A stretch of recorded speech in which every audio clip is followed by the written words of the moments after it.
welcome. You're watching Medically Speaking, and I am Meenakshi Upreti. Mental health, an extremely pertinent issue, but hardly talked about. Why is that? Why do we not talk enough about mental health? The pertinence and importance of the same, and why we need to talk about the significance, importance of keeping our mental health in shape. That's the topic for today, viewers. Now, many of you may ask why we are discussing that. It's the Mental Health Day. These days come every year, but this time the theme very interesting. Mental health in an unequal world. COVID, this pandemic, the deadly second wave which we went through has really taught us a lot. It has taken a toll on our mental health. Those who suffered from COVID, many who were just watching national headlines or getting anxiety just sitting at home. What really can be done by us, by those who are taking care of others suffering from mental health issues? We'll be discussing all of that and more in detail. And for that, as you can see, I have my panel of experts as always. Welcome, all of you. I have Dr. Nand Kumar. He is an honorary president of MHFI and professor of psychiatry at AIIMS. Thank you, sir, for joining us. I also have Dr. Manish Kanpal, professor of psychiatry. He's from the Ram Manohar Loya Hospital. I have Aditya Kumar. He's the honorary director of MHFI. And I also have Aditi Rana. She's a chief coordinator there at MHFI. I'm going to start, first of all, with you, Dr. Kumar. Now, as far as the COVID pandemic is concerned, as I said right at the onset of this discussion, many of those who did not even suffer from COVID were anxious. Many are still anxious, even though the numbers are on the downhill. Mental fog, brain fog, etc., cases coming up. Do you think this COVID pandemic has taught many of us to take our mental health more seriously, sir? Definitely, yes. Thank you for inviting me. In fact, no, you started with mental health, and you also mentioned that we are discussing about mental health nowadays. See, mental health is day-to-day phenomena. No, you cannot separate it. You cannot separate it, mental and physical. Both are so hugely integrated. Suppose, for example, if you plan to do anything, it has to come first in the mind. Then only you can physically execute that. So that's mental health. Mental health is not a mental illness. Just like a physical health, like we are all physically healthy, despite our change in the body shape, size, and texture of the skin, we all are healthy. So health has a dynamic. So mental health is just like that. It's a huge dynamic. Uh, Unfortunately, the stigma is there because when the people talk about mental health, they get misperceived and confused like a mental illness. So mental illness is entirely different. Mental health is different. So health is day-to-day phenomena. All right. So you said 3 points, sir, and let's elaborate that, and let me bring in other panelists as well. First, you spoke of social stigma. Then you spoke about mental health, and finally about mental illness. Talking about stigma, and Aditya, do come in here. Now, as far as the stigma around mental health is concerned, since you are, of course, in communications, you also interact with us in the media on a day-to-day basis. What are the activities which you all have taken this time around to spread awareness around mental health? Actually, since 2014, we are celebrating Mental Health Day every year on the 10th of October. So, why we started this mental health celebration? We started the celebration just to initiate, conversation regarding importance of mental health. So, on day-to-day basis, I'm noticing more and more youth, particularly, they are engaging themselves with us and they're participating in our events. And this is the only way. If you will start a conversation regarding mental health, it will help the people to understand the importance of mental health. And this year also we are celebrating virtually from 8th to 10th of October from 10 a.m. to 6 p.m. So all are invited, and we are trying to, inculcate this awareness among the people. Right. And, Aditi, before I go to Dr. Kanpal, and I'll talk about mental health and mental illness, since we're speaking of social stigma around mental health. Mental health is a topic which is not talked about. Of course, shielded by stigma, patriarchy as well, and shame. Now, when Aditya speaks of the participation of the youth, what type of participation are you seeing really from the youth when you have these virtual programs? And are you still seeing some sort of a reluctance when it comes to accepting basic issues, perhaps like anxiety, panic attacks, if not a sort of mental disorder or even depression? Thank you, Meenakshi, again for inviting me and letting me be a part of this panel. Meenakshi, we have been organizing this board. I'll just give a brief about Mental Health Foundation India so that you have a background of where we are coming from and why we're actually conducting these programs. So, Mental Health Foundation India is basically a non-profit organization which came into being in 2003. Okay? So, since the last 18 years, we have been working, through different programs to promote mental health in a very holistic manner.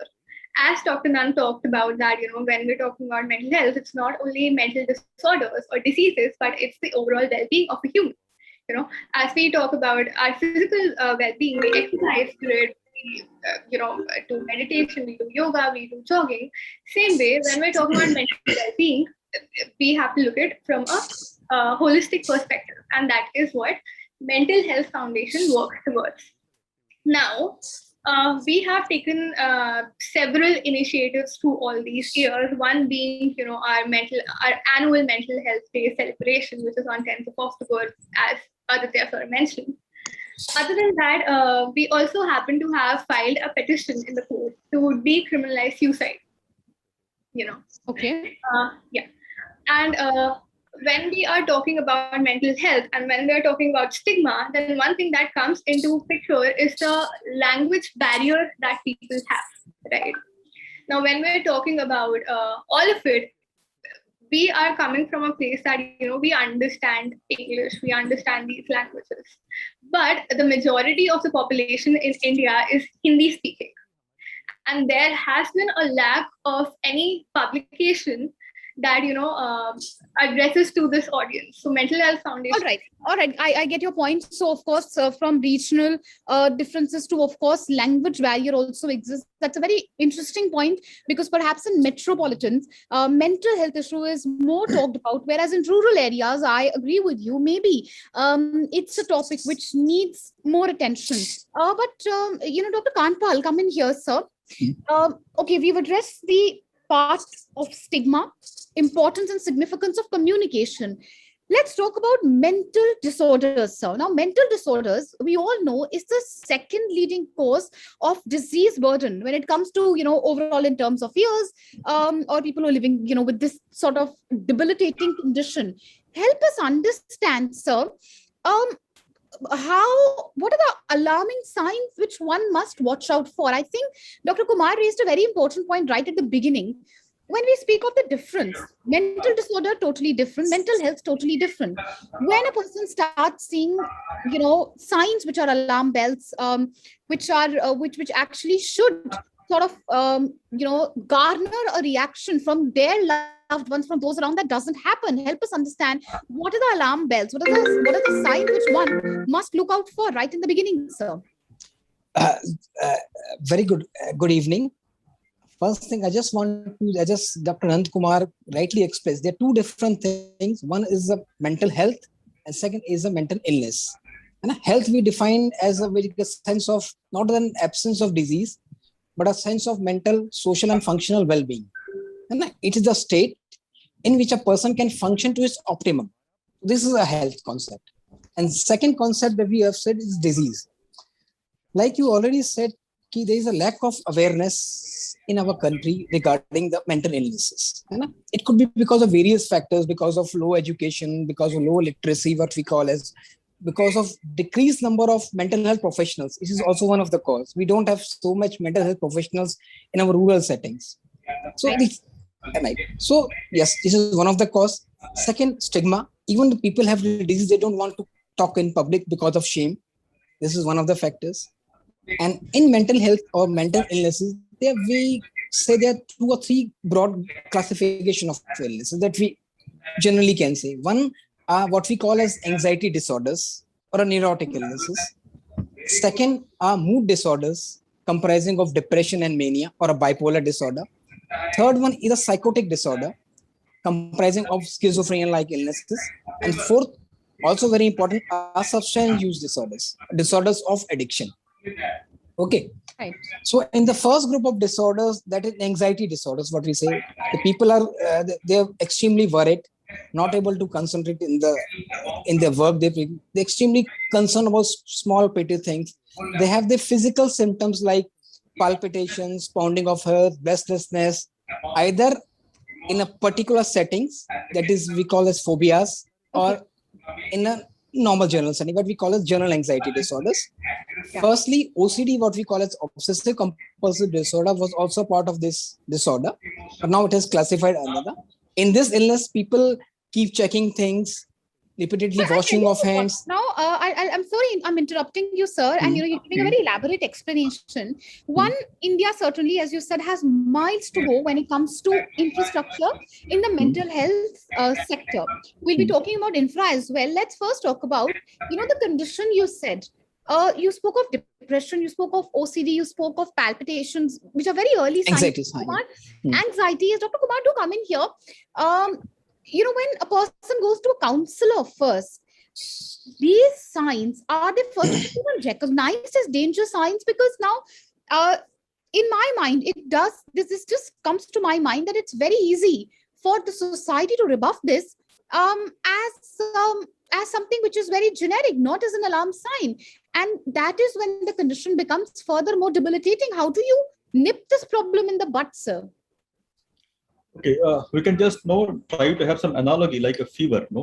If you have a fever, say for one day, you don't go to the doctor. You just take paracetamol or you just relax and you expect that it should be over. Similarly, like milder sign, like say for example, Dr. Khanpal was mentioning insomnia. For example, mild anxiety. Say for example, feeling too low. So these are the very common signs of the mental health problem. Say for example, something obsession. In the beginning, people don't go to the doctor. So once these all problems start affecting the life of a person, suppose insomnia is affecting my life, I tried to do some non-medical things like music, relaxation, and it does not help. Then I go to the doctor. Yes, but are patients in general reluctant to even start medication? Because my question was yes, acceptance by yourself, first of all. I will just come to that. In fact, once the patient goes, so these are the smaller signs. So when the person goes to the doctor, that means that it is starting affecting their life. Life is getting affected. Either work or relationship or some biological function. जब भी affect होता है, then the problem starts. Now, when the person comes to the counselor or medical doctor, they expect some easy solution, not medication. Still, the people are reluctant to have medication. Yeah. But if the problem is intense, suppose if I have intense insomnia, I'm not able to sleep at all since last few days, then I don't become reluctant to have medicine. If anxiety is bothering me a lot of palpitation, breathlessness, and intense thought that is bothering me, then the people start looking for the medication. But of course, there is a fear for the medication, and the fear is that whether it is going to affect us badly, it is going to be addictive, it is have side effect. Medication, may have to be taken lifelong. So what would you say about these fears, sir? And why don't we let Dr. Khanpal take it, and I'll come back to you on the part of infrastructure. What we do, that totally depends how you explain to the patient. Suppose, for example, if some patient comes to you, and as a psychiatrist or as a counselor or psychologist, your perception is that this is an untreatable medical condition. So you have to take medicine for a long time. So once you start saying to the patient may be reluctant to take the medication because no one in the life, they don't want to take medication for lifelong, whosoever it is, you and I also. So actually what happens, we have to educate patient properly. So Say for example, I get your point, sir. I get your point. Time is limited and I have to fit another guest as well. But I do get your point. Let me go to Dr. Kanpal and I'll come back to you and we'll discuss this in further more detail. Dr. Kanpal, you were talking about various types of classifications rather of mental disorders and the mental illnesses as well. So, when the situation, of course, becomes extremely grave, then you see suicides. Very unfortunate, but very high. When we speak of in India, number of suicides in India is certainly increasing at an alarming rate. If you look at the Crime Record Bureau data as well, certainly there is an alarming rise in the same. So the solution to this doesn't seems to be, as a layman in my mind, is recognizing the problem right in the beginning. Is that true? If yes, how much does that help you as professionals when it comes to diagnosis and treatment, sir? Yes, as you rightly said, suicide is one of the leading causes of death, young death in India, and India is among the various one largest number of suicide health occurs in India. Yes, as we know that most of them, 2/3 or more than 2/3 of the persons who commit suicide have some sort of a depressive illness in them. So one of the leading causes of suicide is depression. More than 2/3 of people have depression. Yes. So what we can do is that one of the thing is what we have an apprehension. Some of our we have some education seminar or some seminar of the general health physicians. We had this in around a week before. So one of the concerns of the general health physician was that if we ask about suicide to the patient, we would instill that idea into his mind.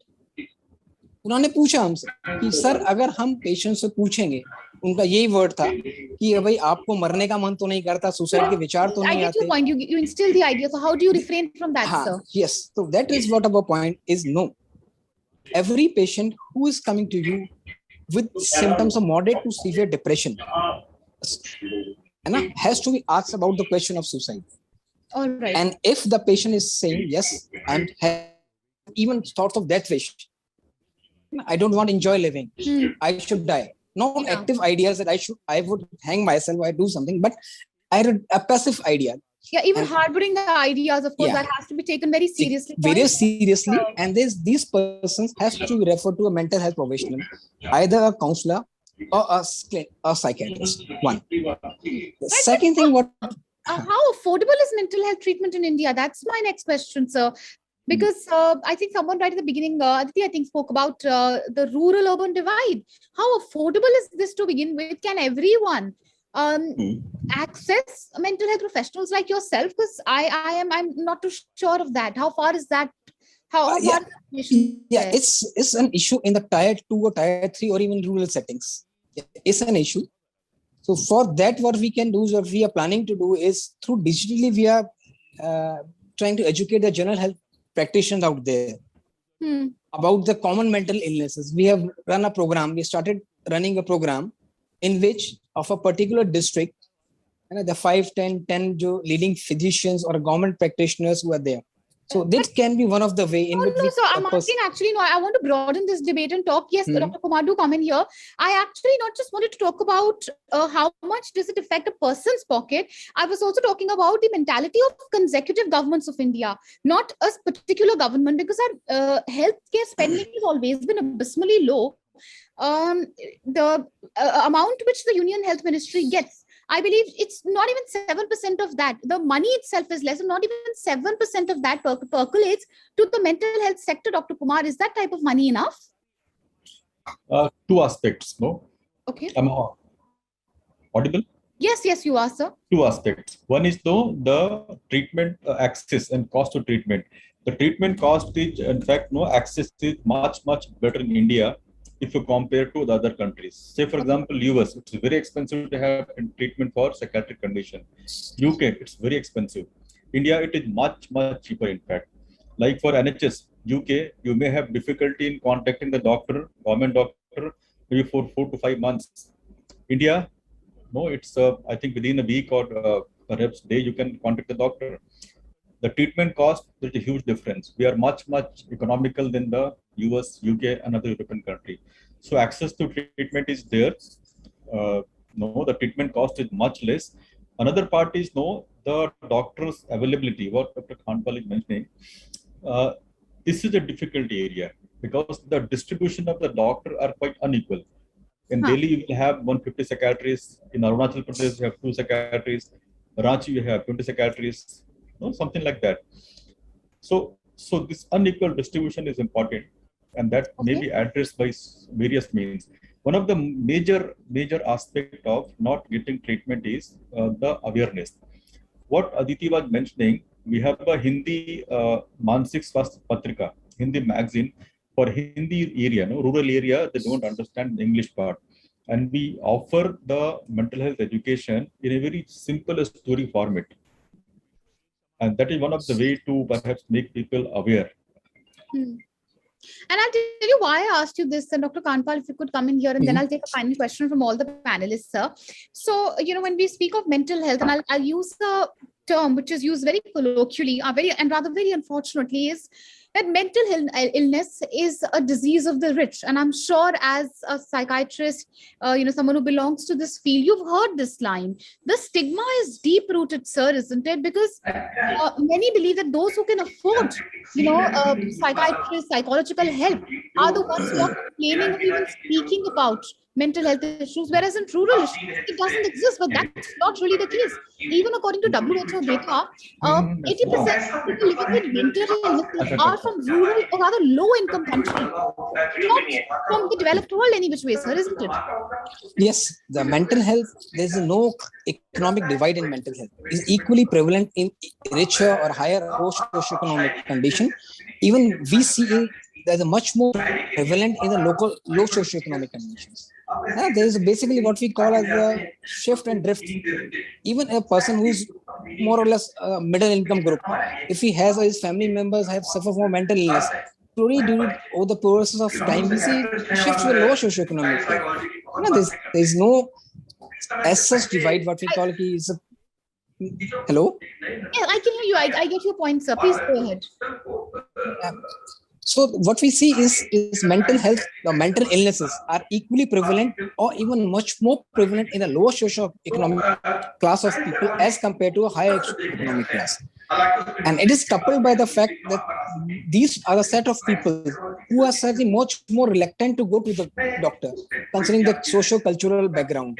Most of the people still go to some sort of a priest or a tantric for their treatment, and what we call as the first contact of the psychiatrist. Right. We generally find even years before the person reaches the psychiatrist for the first time. They have been suffering for many years, but they are doing all their spiritual practices, going to various other practitioners.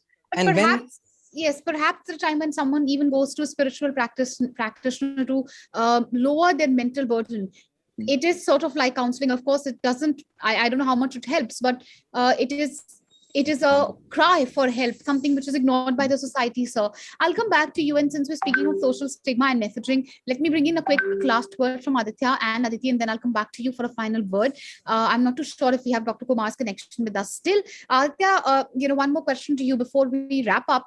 The significance, tell us a little bit about the importance of Mental Health Day and why we're all even here speaking about the same.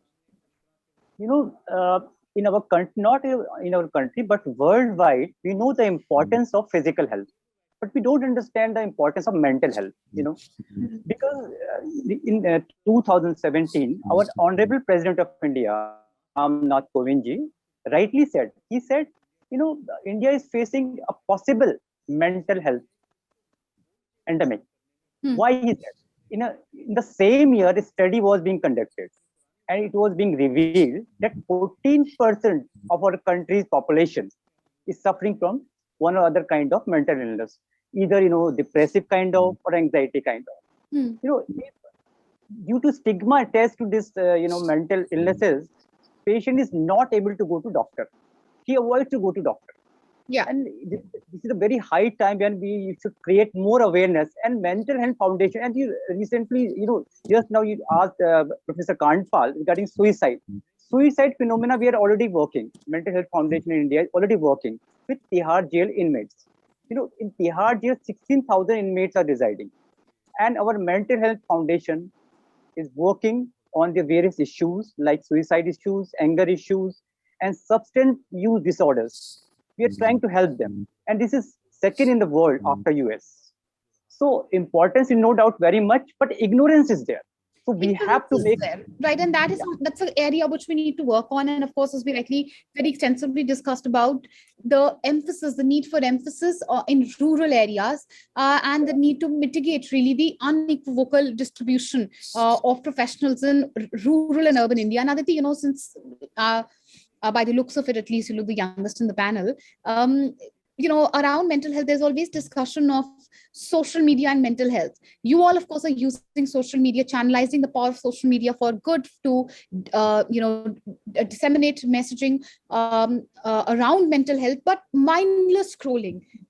Reality of our generation, spending hours and hours on social media, that's also something which is affecting mental health. Are you addressing that issue at all? And if yes, how so? Very truly said, ma'am, that social media is, it's a blessing and a boon itself. There are aspects of social media that do cause a lot of distress. One of them, if you might have heard of it, is Snapchat dysmorphia. So what happens is that people using filters on Snapchat, they are now going to plastic surgeons, and they're of the view that this is how you want to look. So again, ma'am, Mental Health Foundation works, as I said earlier, holistically, right? So through our programs that happen annually, we talk about these issues. Okay, we address these issues, and a large number of the participants that come in are these youth, are the children, and the adolescents, and of course the adults as well, who are an active participant in the entire thing. So that's basically the entire idea of it. And before we close, ma'am, I would also like to, just say this one thing, that for the entire discussion, we've been talking about mental health and how we should be going to the doctors and all that. The very recent COVID-19 pandemic, a group which has been impacted a lot more than the general public per se are the healthcare workers and the doctors. So there is also a need to address their mental health issues. Well, certainly, because the burden on them was unprecedented. Yes. And that is something, of course, all of us have spoken about in detail as well in the past. But of course, more emphasis needs to be laid on the same. And I believe we've covered a rainbow or a plethora, of topics around it, from the most recent Snapchat disorders to, of course, even rural areas. Dr. Kanpal, do come in between.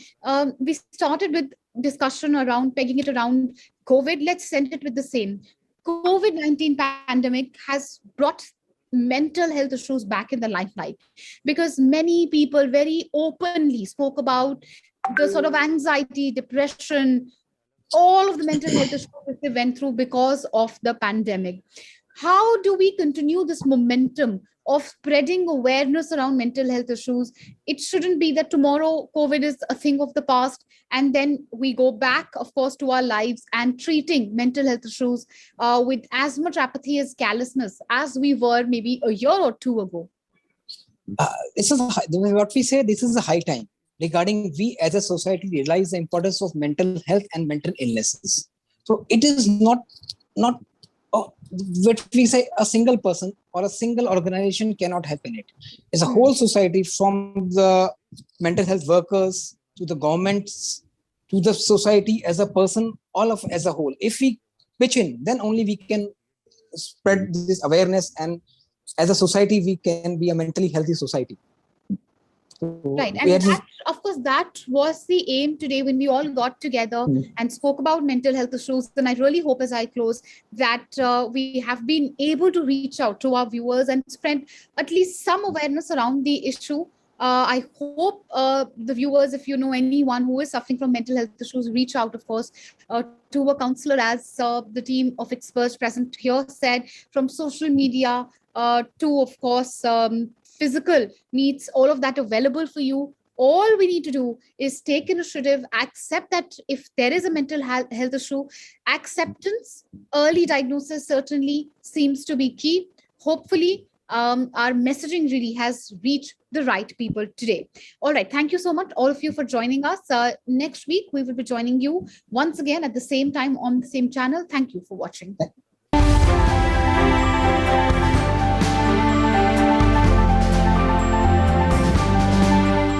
For more such videos, subscribe to the NewsX YouTube channel, hit the bell icon.